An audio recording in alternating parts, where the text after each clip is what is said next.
hitting record. Cool, man. Yeah, go for it. Oh, cool. We are recording. So, I don't know, man.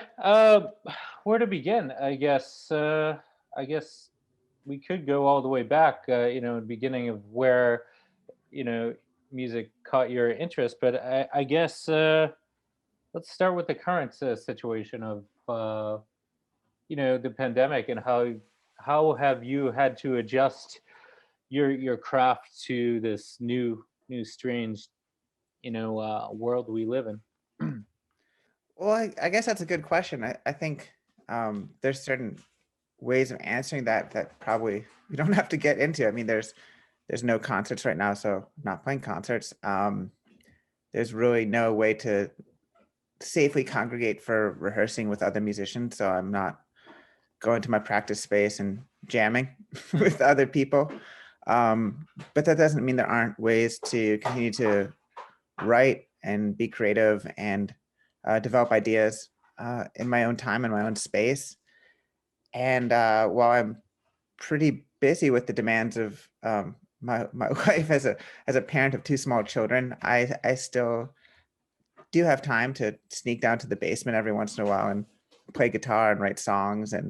Um, and so for me, that's always kind of my favorite part of music, independent of getting to see people and travel and play shows. It's just the ability to create. So in a lot of respects, I think um, a certain aspect of music is unaffected or not completely eradicated based on just the broader situation, which is different. Like the economics of music are at this time challenging and daunting, even more so for the people that work in venues and bars and places that the structure of performance. But for the people making music, you can still play guitar and, or keyboard or however you like to create, and you can do that in your own time in your own space.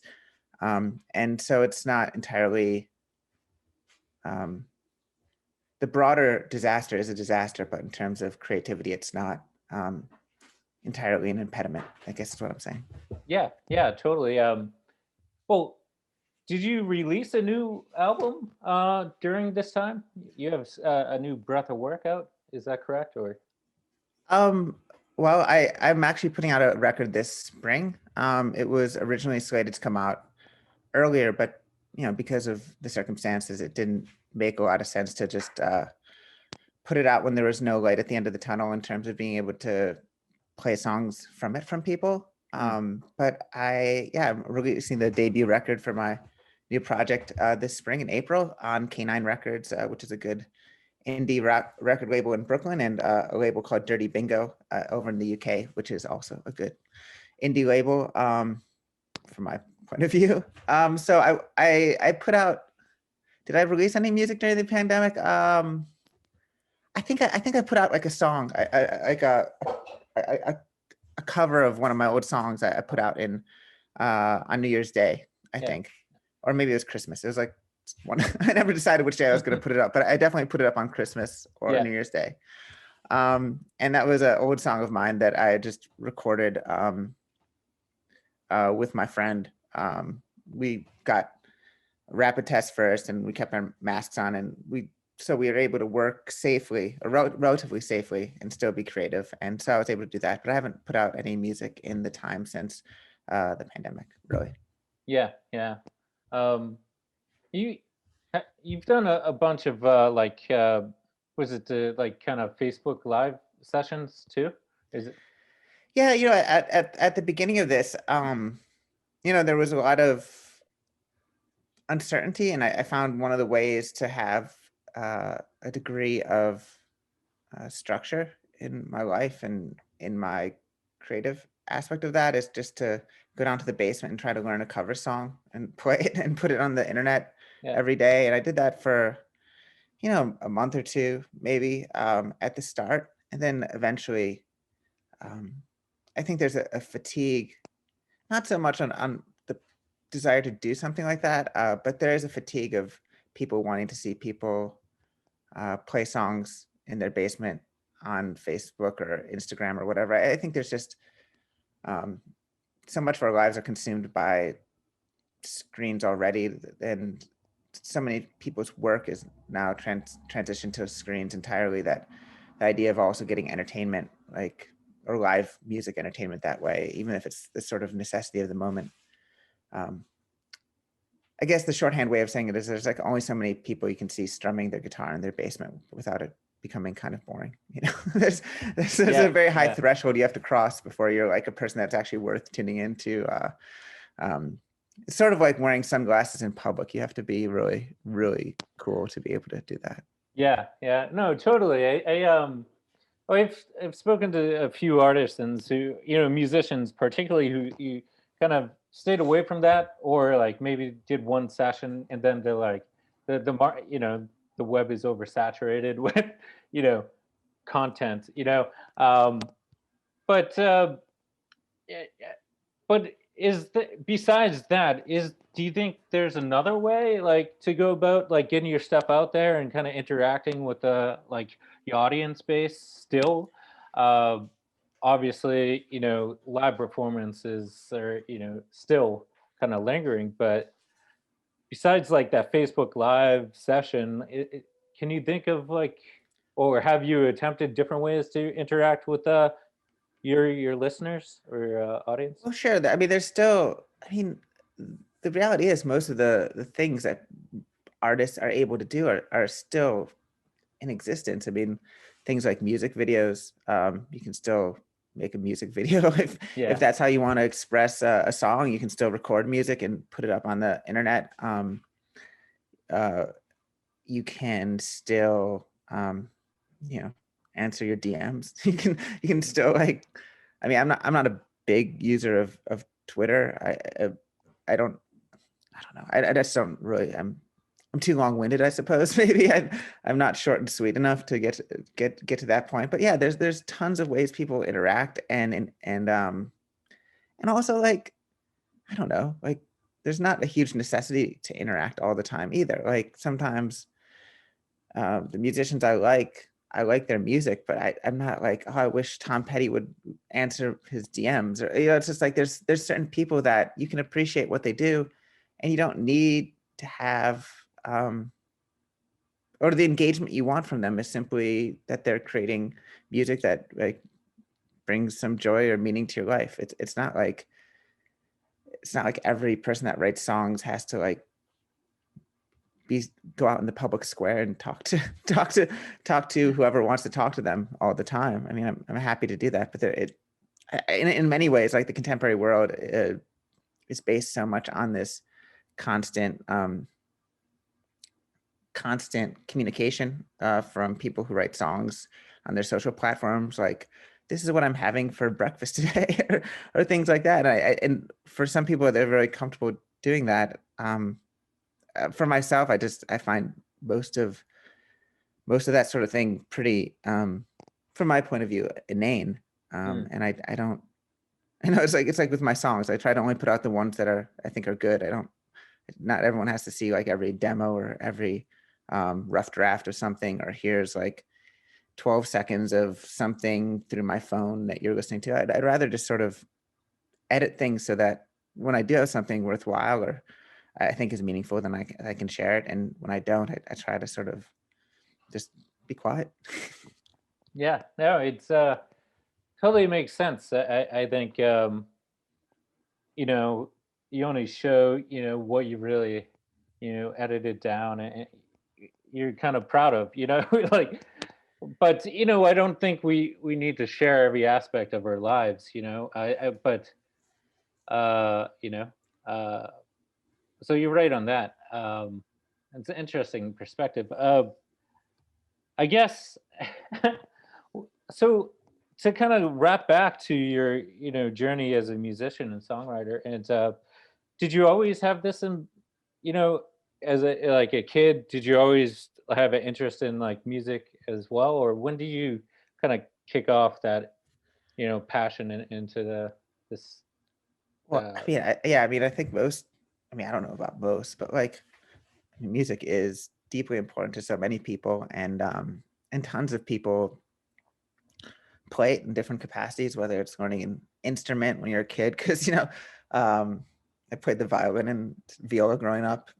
My grandpa was a viola player in the symphony early in his life, and that was always like a big deal in our family. It's just you had to play an instrument or study an instrument, um, and and I think when I was like 12 or 13, like Nirvana was happening, and like everyone wanted to get an electric guitar and be like that. There was like a real sense of music suddenly became accessible, Hmm. because Nirvana songs weren't like playing Led Zeppelin songs. Like there was something approachable. I mean, it didn't sound good. I'm sure like across the country there was like basements full of like 13-year-olds who had just gotten maybe a drum set, or someone had a guitar and they thought they were playing Nirvana songs, but there was something about the directness and simplicity, and not that like not like being Kurt Cobain was simple, he was a great writer, but like the musicianship required to bang out a song that sounded like Nirvana was approachable to someone that was just learning how to like play chords on a guitar.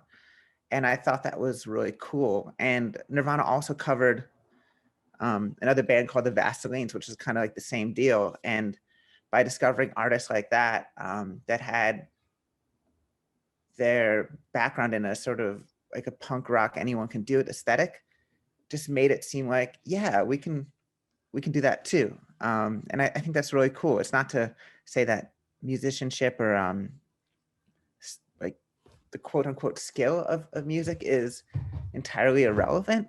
It's just pretty much irrelevant to me. So Hmm.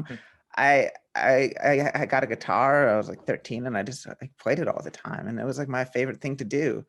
And I didn't have brothers or sisters, and my mom worked, and I just grew up with my mom, so I had a lot of time on my own, just in my bedroom playing the guitar. And I just when I played in bands as I got older, like the kind of bands no one cares about, but I just always loved playing music with my friends. And when I moved to New York, one of those bands, I guess, got more recognition than anything else I'd done before. Hmm. And it was cool to suddenly just kind of go from doing the thing I wanted to be doing anyway to having people kind of want to hear it. It's like there's so much of music where you're just doing it because you want to be doing it, and it doesn't matter if anyone hears it. And but it's definitely cool if someone wants to hear it. And it allowed me to, you know, write and record and do all that stuff. So I was deeply grateful that the thing I love doing coincided with something someone else wanted to hear or do, even if that wasn't my intent or like what I set out to do. It was a kind of happy accident that I wasn't completely doing it by myself the whole time. Yeah, yeah. Um, are you originally from the New York City area, or Northeast, or I grew up in Philadelphia, like oh, the cool. suburban Philadelphia, and then I went out to Portland, Oregon when I was 18 for school, Hmm. and I stayed out there for a while after I graduated, and moved to New York when I was about 25. Oh, But cool. the music scene in Portland, especially, was really eye opening to me.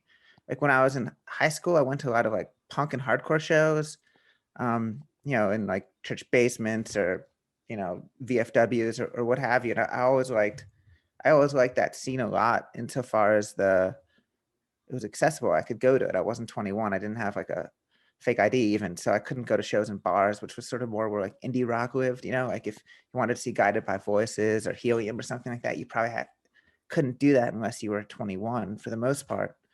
And then when I went to Portland, there was this whole sort of DIY underground music scene that was rooted in playing in houses and spaces that were accessible in terms of not being 21. So I got into all these new bands because I couldn't go see the bands I wanted to see. Like, it's like I couldn't go see Pavement, but I could see Dear Nora. Like I Yeah. couldn't go see, um, you know, but whatever the big band was at the time, but I could see like Cat Power, like, or just like these things are Mates of State that were playing house shows or DIY spaces in Portland, and it really opened up my eyes to like a whole different community of underground music, because up to that point I'd seen it only as like, sort of this punk rock hardcore world of music that allowed me to participate in it by literally being in those spaces. And then when I was out in Portland, maybe it's a given now, but there's like all these, young people living on their own and throwing house shows and having bands play in their living room or like basement or whatever. And it just, or even spaces that were created to be like all ages venues, which are really hard to keep open because if you can't sell alcohol, it's really hard to make enough money to continue to exist as a space. So they're pretty short lived, and they're also like usually not done with like totally above board licensing practices, which is fine usually. But that's another reason they get shut down a lot. So I just had this whole new access to like a different world of music and perspectives and artists coming from different backgrounds and outlooks on life. I wasn't totally sheltered as a kid, but like I grew up in the suburban Philadelphia suburbs where like it was sort of like a hot topic mentality of like modes of expression. Like, you don't want to be like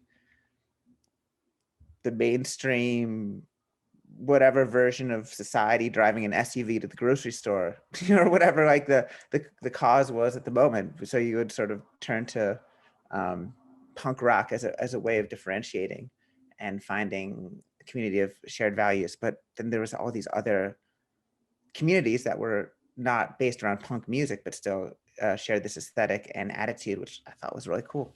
Hmm. Interesting. Now, sorry, man. I kind of space out. Sorry. I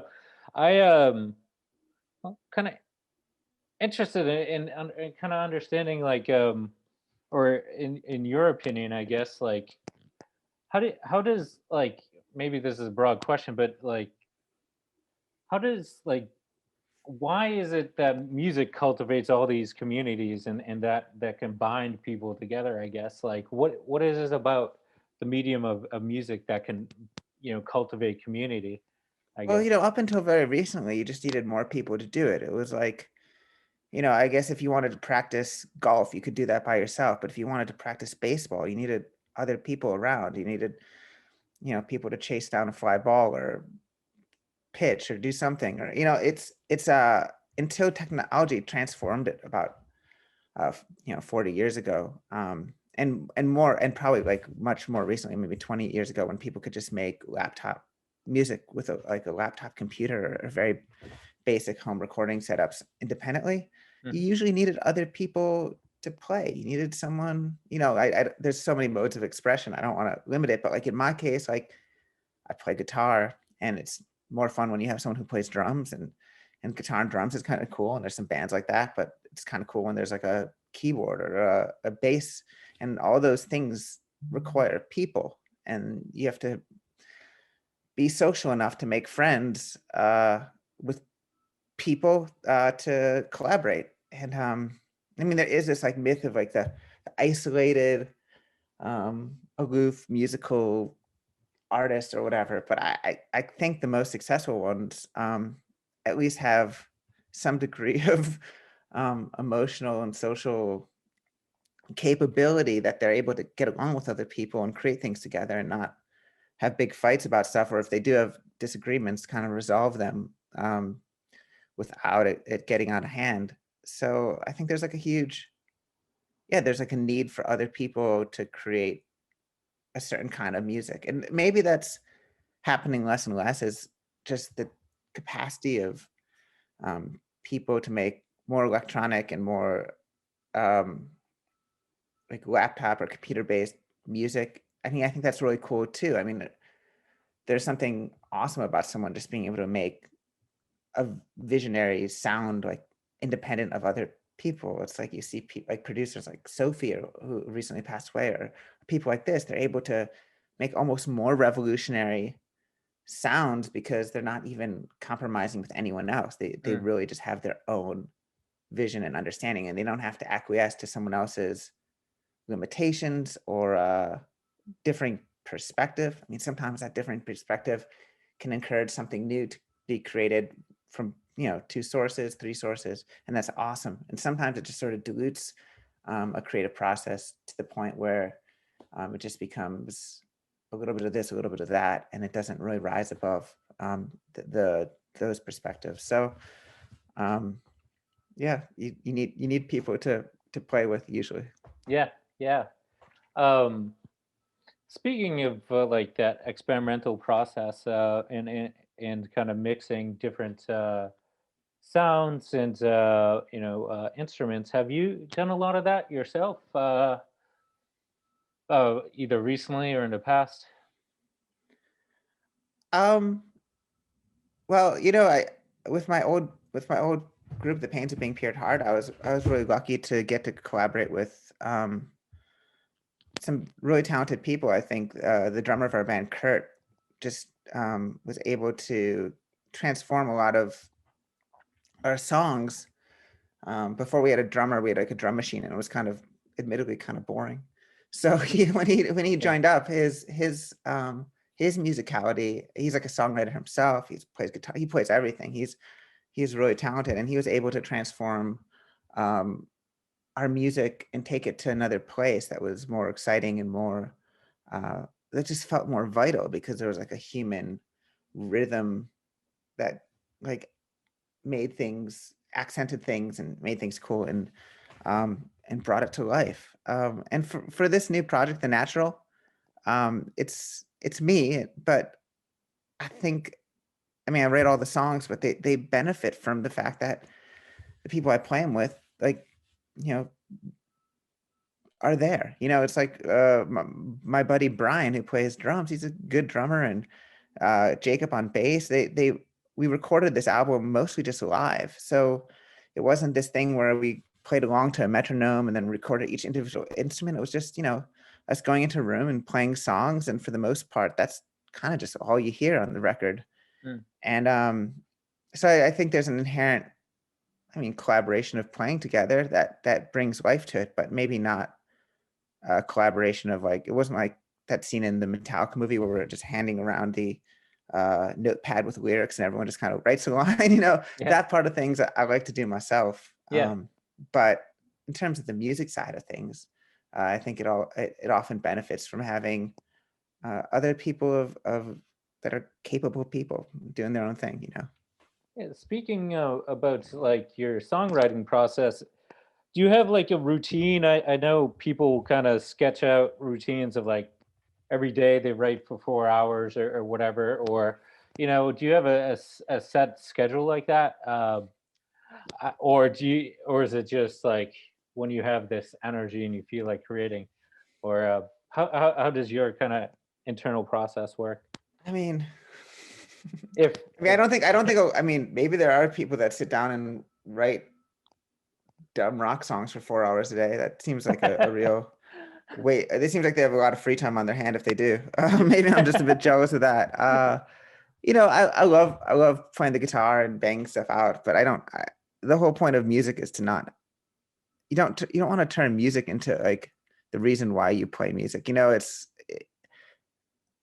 The people that talk about it like, I treat my music like my career, and I work 9 to 5 at my music writing every day, and I am disciplined. It's like, well, that's not that fun. I'd rather just write a song when I feel like writing a song, and not when I don't feel like writing a song, and play guitar when I feel like doing it, and not when I don't feel like doing it. And um, I don't, I don't, I don't want to turn my music into the kind of thing that I'm trying to escape by doing music, which is like just a very like strict, disciplined, um, uh, professionalized thing. I don't. I'm not saying people should be lazy, and that's not true at all. And I do care deeply about my work, but I don't want to put my work on uh, like clocking into working in a factory or something like that. I'd much prefer um, to be free and allow that freedom to sometimes lead cool places, and sometimes maybe be unproductive. Like there's everyone wants to be productive and use their time wisely and all that stuff. I think there's a certain value in escaping that a bit if you can. I totally agree with you. I've attempted the structured create like I'm gonna sit down and try to create. I've been uh, due to lack of going around and covering performers. I've kind of painted a lot here. I'm in Beacon, New York right now. I found myself, you know, a bit Oh, north of nice. the city, but I'm just like, yeah, I've tried that rigid routine and it just burns me out. And then I don't, and just, then I end up like, I hate it and walk away. It's like, it's not true to myself. It doesn't feel authentic. I feel like, there's tons of advice. I got to sit down and force myself to create. And, but it's like, yeah, I don't find that creative or authentic to me. It's like, to me, it's about energy no matter what. For when I was capturing shows and live performances and the performers backstage, it was all about that energy. I loved going there uh, into a venue and just meeting people like musicians and performers like yourself and capturing them and capturing their energy. Um, and I was just going with it. I didn't have a train of thought. I was just kind of in the moment. I just have this camera. I'm just going to capture the spirit of that performance and the performer. And now here I feel like with the pandemic I've been reading a lot of like books on creativity and stuff, and it doesn't make me creative whatsoever. I've tried some things and it's like no. I I feel like when you try to implement outside structures from people or outside advice from people that aren't yourself, it's kind of try to you find it uh, that creation is not fun anymore, and it goes against if you're not doing your own process and you just you're not you try to restrict yourself to these constructs. It's limiting as a creator. I've found, I guess, like you said, it's you know you just have to kind of be free in creation, I guess. That's what I've found as well. It's where, yeah, I can't be that like 9 to 5 creator, as well. So I find that interesting because I have spoken to or artisans as well, like fine artists, painters that sit down for 12 hours and paint. I'm like, that's impressive. I can't do that as well. It's possible that painting is a lot harder than writing songs on your guitar. Uh, true. It might actually Yeah. require a bit more focus. Also maybe speed helps. It's like there's that great song that Lou Reed and John Cale did. They did this album dedicated to the memory of Andy Warhol. They did together, and I think Lou and John were kind of not always on great terms, but they came together on this project, and it's called Songs for Drella. And I think it came out in the early 90s. And it's just like Lou Reed on the guitar, John Cale playing piano and writing songs. Kind of, it feels stream of consciousness, just about their remembrances of Andy Warhol and their time together in that world. And there's this one song, my favorite one on there. It's just called Work.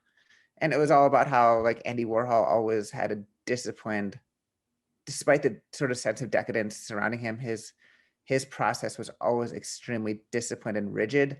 And he was always like sort of the first one there and the first one, last one to leave, and would always chastise Lou Reed for not working hard enough. And that he, like Lou Reed would be like, hey, got a new song. And Andy Warhol would be like, I want 4 new songs. And, you'd always have this sense of almost a very different attitude towards work than you would expect from a scene rooted sort of in a sense of counterculture and decadence. And I think that's very interesting. But I also know that everyone was on a shit ton of speed at the time, which made focusing, on, making 6-hour films like, Yeah. or whatever, Yeah. there was, I mean, it wasn't entirely like, it wasn't always such a middle-class attitude towards work ethic as it might have been just like drugs that made you concentrate very heavily on minute details. But it's a great song nonetheless. And I think it's always good to, whatever the dominant vibe is of the moment, think about maybe the opposite. So if you're in the middle of like a decadent art world in New York, maybe you should like apply some like, Midwestern values of whatever of work ethic. And maybe if you're working at a bank, you should probably goof off more or something like that. And just always find a way against the prevailing attitudes. Is usually, if you just do the opposite of everyone else, at least it's interesting. Yeah, yeah. That's very true, man. Like any outside sources of kind of influence too that you kind of pull into your music, like literature, film, etc. Uh, You know, that's a good question. Um, I think inadvertently I must. It's ideas and themes that have come out in my music that I'm sure have been borrowed or inspired or reimagined through books I've read or films I've seen. But I don't think of myself as a self-consciously literary kind of songwriter. There's a place for that, sure, but um, and I do love language and I do love expressing things and in ways that seem a bit peculiar to my way of speaking. But I do think any kind of, I think rock music or pop music can be the stuff of high art and worthy of serious thought. But I think there's nothing worse than listening to rock music or pop music that's made by someone thinking they're doing that. So I think if there's moments of genius in the canon, like you think about like the Supremes or like Bob Dylan or Nas or whatever, it's usually best when it happens by accident, and it's usually best when you're just trying to do something like Lou Reed or something like that, where you're just really speaking about the world and how you see things and your own perspective on it, and not come at it with a sense of I, the artist, am doing something worthy of high art or praise, or I'm sophisticated and it's not saying people can't do that, and people have done that, and people have done that successfully. It's just usually a pretty good way to like just make terrible music. It's just like it's like almost a surefire pitfall. And I'm not saying that you can't avoid it. You can't make intentionally high-minded expressions of pop or rock or R&B or whatever. But I tend to think it's best not to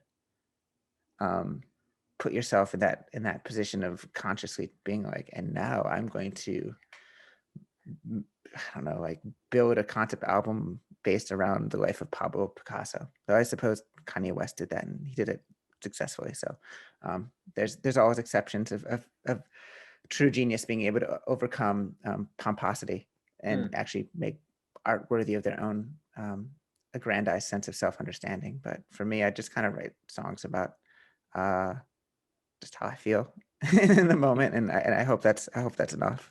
Yeah, yeah. No, I mean, I feel like that's more of an organic and natural approach comparatively to saying I'm going to make art, but it just has to come to you. I guess not come, but it just has to. I guess real good stuff is organic and not forced. I think that. Yeah, I think the good stuff comes from the gods or the muses or whatever, and you just have to kind of stay out of the way and try not to take too much credit for it, or else they'll get mad and they won't give you another one. Yeah. It's sort of like the best. I mean, whatever I think of as my best songs are usually the ones I don't even remember writing. Or that they just sort of happen and the words just kind of come out, and that's how they are. And there's not a lot of it's not like sitting for hours trying to find the right phrase or turn of phrase. It's just sort of, it happens in this sort of way that's beyond your control. And some people rationalize it afterwards and explain how great they are and how they meant to do it. But usually it's just a good accident, and you have to be just kind of grateful that you get to catch a glimpse of the good songs that are held in the heavens in some vault that you get a peek of every once in a while, like the form of the true good 3-minute song or whatever like that. And you're like, oh yeah, I kind of caught it from that angle, and it makes a little sense. So. Yeah. have you ever like tapped into that spiritual realm? Like I've met so many like myself, I've kind of explored that area of not like God per se, just like the spiritual realm of like, for example, Buddhism and stuff, or like those energies out there. Have you ever tapped into that? Or You know, I always joke that I believe in all the gods, or yeah, like what's that like crass song that's like no gods, no masters, and I'm always like all of the gods, many masters. You know, I never want to offend any divine entities in this world, but I'm not in any way spiritually inclined. Though I do think in those terms, in music there is some ineffable thing, some ineffable ideal of song and how it goes through all of human history and culture and understanding that it's something broader than any one group of people, and but everyone has access to it. mm, But I certainly, I mean, I don't, in a disrespectful way, I don't really go in for um, any kind of religiosity or spiritualism other than a sort of acknowledgement that music binds all human people, and there's infinite perspectives on it, and it can mean infinite things to other people, but it's kind of the closest thing that feels analogous to how people speak of God. mm, But it's accessible to everyone. But I'm not really into like healing crystals or none of that stuff. yeah. I was just curious. I meet I like bagels. I don't know. yeah. So like, Oh that's what, yeah, like, that's like like, you just sacrifice a bagel to the music gods, you know? um, yeah, it's always curious on that level. But I but it's agree. like I don't believe in the gods, but I do believe in the muses. I do believe there is some entity that connects human beings to some to an ideal of songwriting and songcraft and all those things. And it's so inspiring to think that like everywhere on this earth someone likes music, and we fixate oftentimes on in the real ways in which we're differentiated as people. And this is not to be like Pollyannish and like we're all just the same, but like there is something about how almost all human beings love music, however they Mm, define it, however they think of it, and that's a wonderful thing. It's at a time of divisiveness. You can almost think that like there's someone in Mongolia or Angola or Indonesia or Sweden or England or Brazil that like loves music, and it doesn't mean they're going to like my music, but it means that we're all part of something together. right. It's like you very rarely, or actually, you generally never meet somebody who's like, "Do you like music?" No. like everybody, even like you know, even the most like uh, say Republican, conservative kind of, or just conservative person will like some sort of music, you know.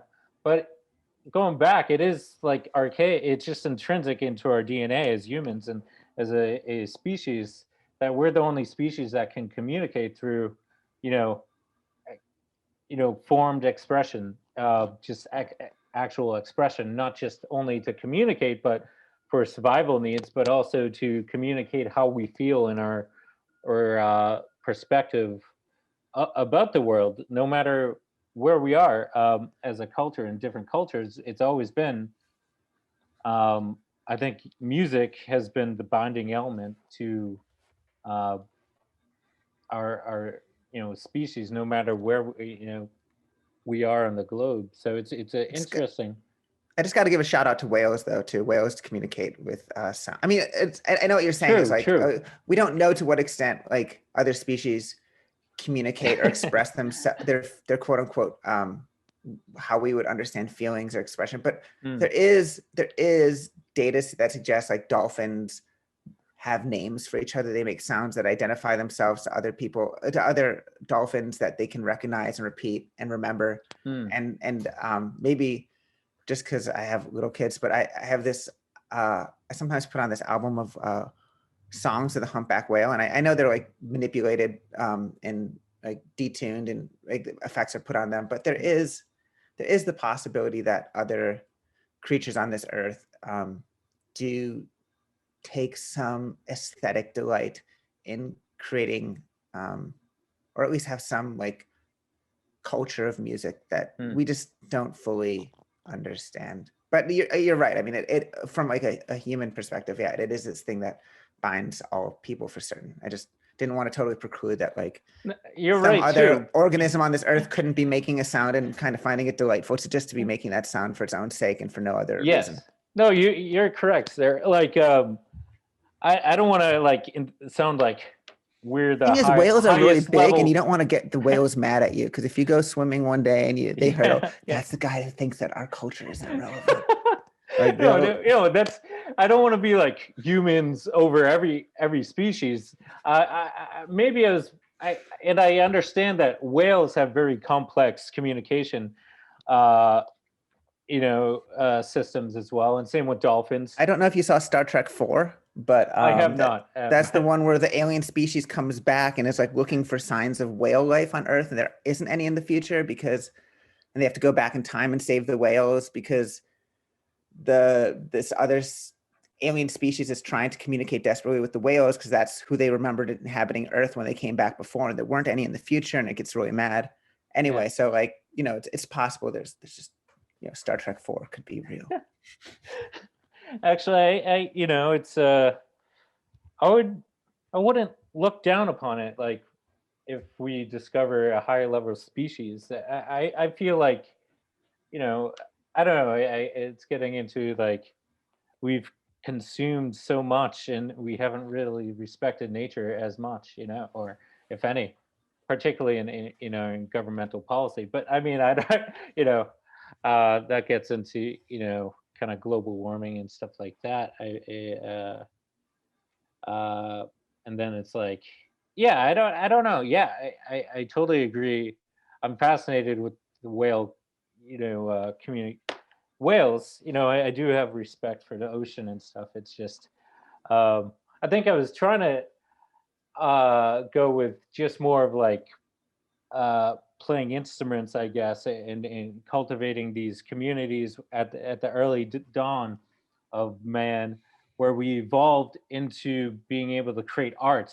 There was a point where prior to modern man, there was a point of several hundreds of species of human around on Earth, but all they could do it was try to form basic communication skills for hunting, gathering, stuff like that. But then there was a point where we created art for pure expression. There's this evolution in the human mind. Um, Maybe, but prior to that, it was more, we didn't have that capability. There was this point. I'm reading this book, Sapiens, that kind of explains the history of human, the evolution of humanity. But maybe I have everything distorted because I'm awful at reciting fact. So I don't know where I was trying to go with that, to be honest. But yeah, I like the idea that other species, not the idea, that the facts that other species communicated, not even communicate. Did you see the story of like, speaking of whales, like the orcas that mourned a dead child for like, or Yeah, for like, what was it, 8 days or more, so I think it is hard to see, well, through our human perspective, that we don't think about other species. The majority, I mean, I think a lot of us, just as a species, are caught up with our own realm. But if that makes sense, or if I'm just going off the rails here, I don't know. Um, but either way, I think actually just as a conceptual idea, that music has the ability to bind, you know, I guess, no matter whale or human or other species together, which is interesting. Uh, uh, yeah, that's my end note on that. Um, but I guess a question for you: where do you see like your music going or evolving from, or in the next couple years or so? I know it's a hard question to answer, but It is a hard question to answer. Well, I have this new record coming out this spring. It's called Tethers, and it's a I imagine it sounds pretty different to people than what they if they were familiar with my old band, The Pains of Being Pure at Heart. It doesn't really sound like that. Yeah. Um, so it's probably a bit of a it may come as some like shock or surprise to people, but I think that transformation came about pretty naturally. I wrote my last record for my old band around 2015 and recorded it in January of 2016, and then I became a father in the spring of 2016, Mm, and then my life changed a lot. I moved from Brooklyn to Princeton, New Jersey, where I live now. mm, Um, I wasn't I didn't even really go on tour much with that last record. I just kind of was home because I wanted to be home. Before my daughter was born, I was afraid that becoming a parent would take me away from music, but it was really an opposite feeling with the second she was here. I just didn't want to be away from her, and I didn't want music to take me away from her. So I took a lot of time away from music, and I was just home with her for the first year and a half of her life, and then I was writing songs, but they were just rooted in something really different. Whatever animated me in the pains of being pure at heart, whatever made me write those songs, just was absent from my my being, and not in a bad way. Not in a, oh, I wish I could write a song like that. It was like a relief. I was like, I just didn't have whatever agitated myself to write those songs, and in its place, I had something else, and it wasn't like I'd lost anything, but it felt like just a transformation, and it really was in how I, not even so much as how much I played, how I played guitar or whatever, but just even how I sung. I had to relearn my own voice, and I felt like I was a different person. And I know that's analogous to, it could be seen as like falsely analogous to other situations of artists um, and transitioning in other aspects of their lives. But for me, it was simply my life changed dramatically. How I saw myself changed dramatically, and the kind of music I was playing and the kind of music I was listening to was also um, a lot different. I started listening to artists that I'd maybe shunned before, or maybe didn't quite understand before. I discovered this band Fairport Convention only kind of by accident because I was playing some music once in my house, and my mom, who was over probably that day looking after my daughter while I was like playing guitar in the basement for a bit because she'd help out a bit sometimes, which was really nice of her with the baby, just so I had like a moment to take a shower or do something else sometimes because my wife works full time. She heard me playing and she's like, that really reminds me of this guy Richard Thompson I really like, and I was like, who's that? And she's like, "Oh, you haven't heard him?" And I was like, "No." And so I went and listened to his music, especially the music he did with his former wife, Linda Thompson, uh, a couple albums, and they were just magnificent. I love them, and it was almost like it was the answer to a question I didn't even know I was asking, and I really fell in love with his music. And then I realized he was in this older band called Fairport Convention, which I think I just always written off because of the name. I always thought it was some sort of like flower child. I knew it was associated with like British folk, and I just assumed it must be some really hippied out flower child, peace, love, and all that kind of thing. And I just never understood what it was. And when I went and listened to it, it was just not what I expected at all. It was so cool. This like really like cool sort of experimental folk rock like combination. The vocalist Sandy Denny was just magnificent. Like Richard Thompson's guitar playing, he was like a total shredder. Like he was like, I mean, it wasn't like Hendrix per se, but it was like someone who was playing was so beyond what was necessary for the music. It was like capable of just going in any kind of direction, and that was cool. And so I really got into Fairport Convention and Richard Thompson, and I kind of you know I also kind of approached uh Bob Dylan again, because when I was younger, I don't know what it is. Like there's something about Bob Dylan whose greatness is sometimes obscured by the people who think he's great.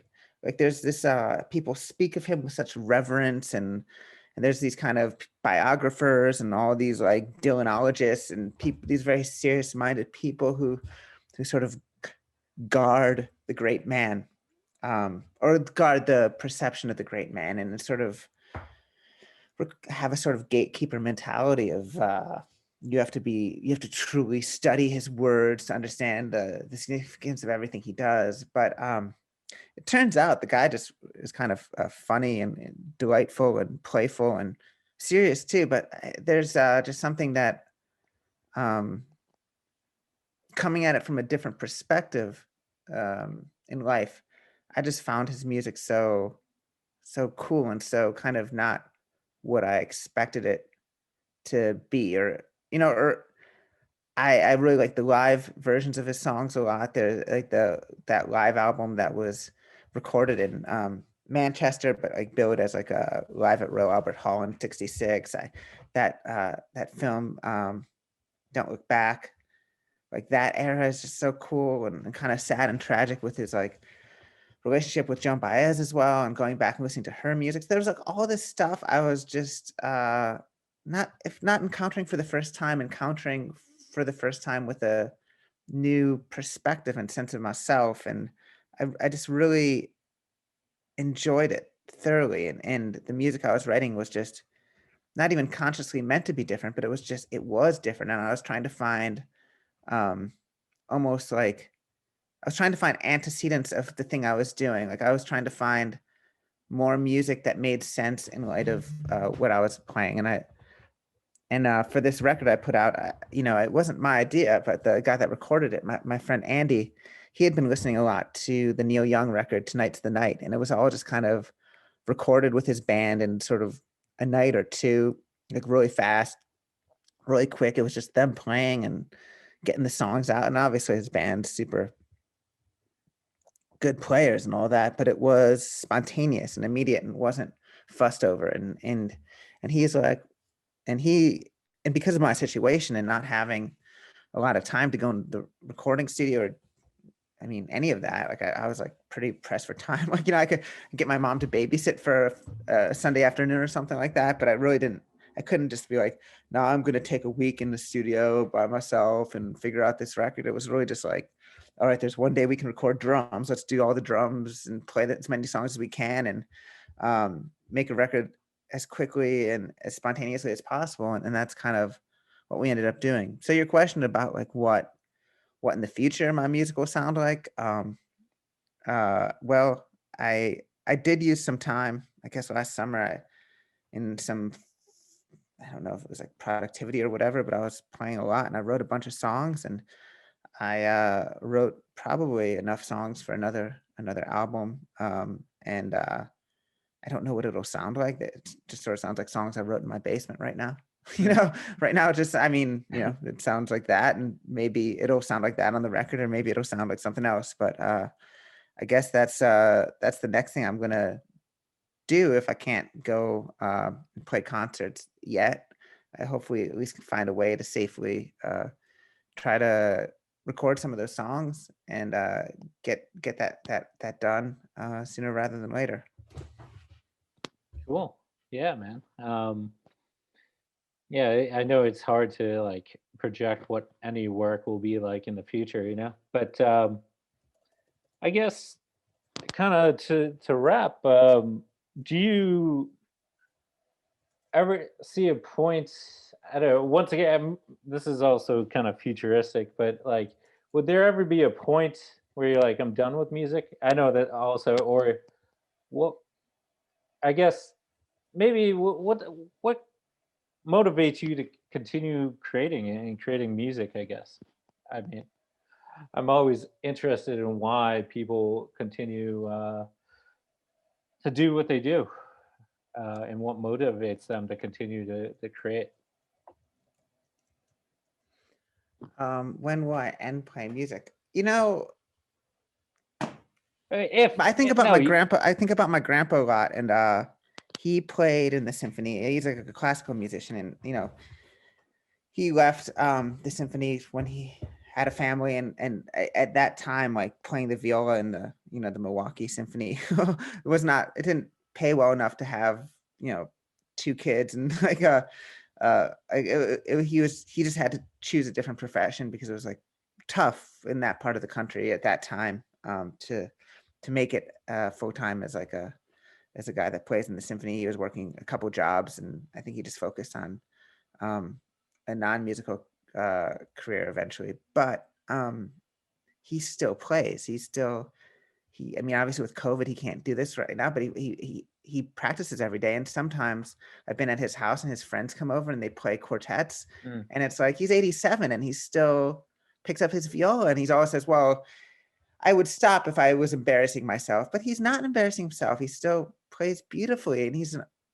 87, and his Mm. music is still vital to his life, and it's still a part of his life. And even if it isn't what he does for work every day, it's it's how he sees himself, and it's how he understands himself, and it's how he, the way I can hum a song that I like or talk about a artist that I like, he can talk about it the same way, but it's just about a classical composer, and usually one that writes really good viola parts, which is kind of rare. Like, the viola doesn't really get a lot of time to shine in a quartet or a quintet, let alone an orchestra. But Mm. he has a pretty good running list of all the good viola solos out there. So I see his example, and I don't think a love of music has to change, even if maybe the circumstances in which I make it do Mm. change. And even now, like I started this new project. It's called Natural, and I have no idea if when my record comes out,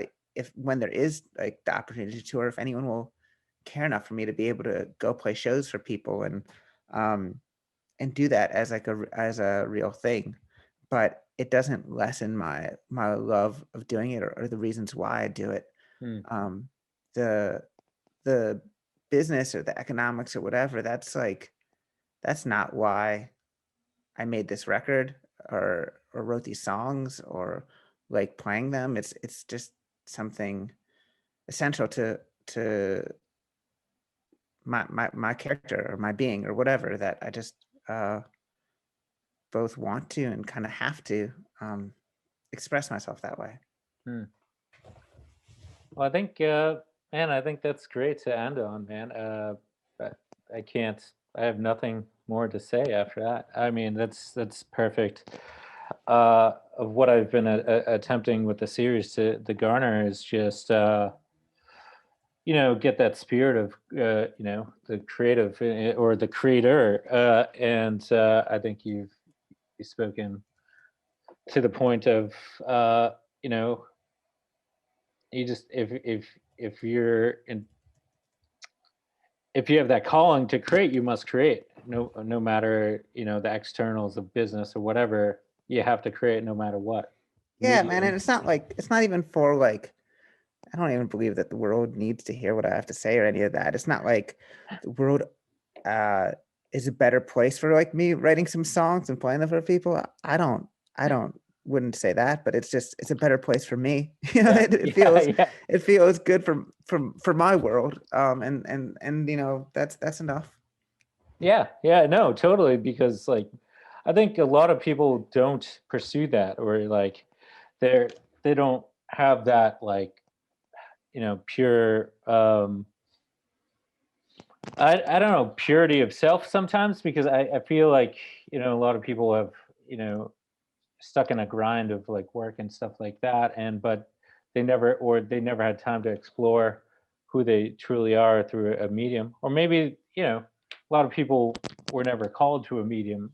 But I think, yeah, I think the world's a better place if people just do that, create for their pure expression, comparatively to create for stardom, or, or insta, start, all that stuff. I think if people created for the purity of creation, and for themselves, I think, you know the world of, either music or, arts, is a better place.